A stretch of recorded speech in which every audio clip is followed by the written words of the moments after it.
नमस्कार मित्रांनो, आपल्या यूट्यूब चॅनलवरती तुम्हा सर्वांचं पुन्हा एकदा सहर्ष स्वागत।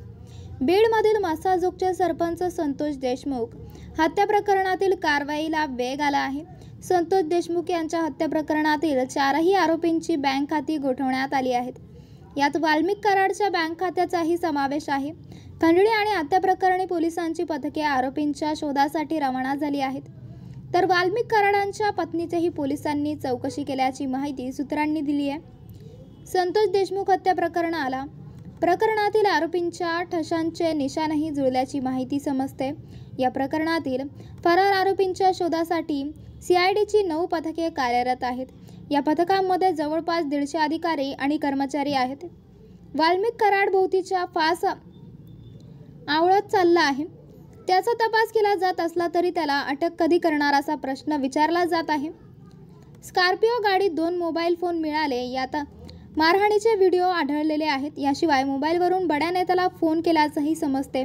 CIDच्या हाती मोठे पुरावे लागले आहेत। गुन्ह्यात वापरलेली स्कॉर्पिओ गाडी जप्त करण्यात आली आहे। याच गाडीत 2 फोन सापडले आहेत। या फोनमधील डेटा रिकव्हर करण्यात येत आहे।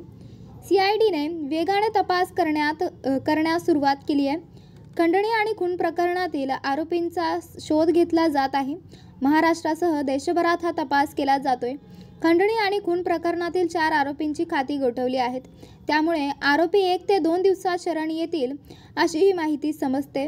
संतोष देशमुख हत्या प्रकरणातील आरोपींच्या पासपोर्टची माहिती सुद्धा मिळवण्यात आली आहे। संतोष देशमुख यांना 4 वेगळ्या ठिकाणी नेऊन मारहाण करण्यात आल्याचं सांगण्यात येत आहे। 4 आरोपींच्या शोधासाठी पथके रवाना झाली असताना वाल्मिक कराड यांच्या पत्नीची चौकशी केली। काही नेत्यांची आणि पदाधिकाऱ्यांचीही चौकशी केली गेली। तर मित्रांनो, आपल्याला काय वाटतंय? आपली प्रतिक्रिया आम्हाला कमेंट बॉक्सच्या माध्यमातून नक्कीच कळवा। आणि चॅनलला आणखीनही सबस्क्राईब केलं नसेल तर चॅनलला सबस्क्राईब करा, बेल आयकॉन प्रेस करा।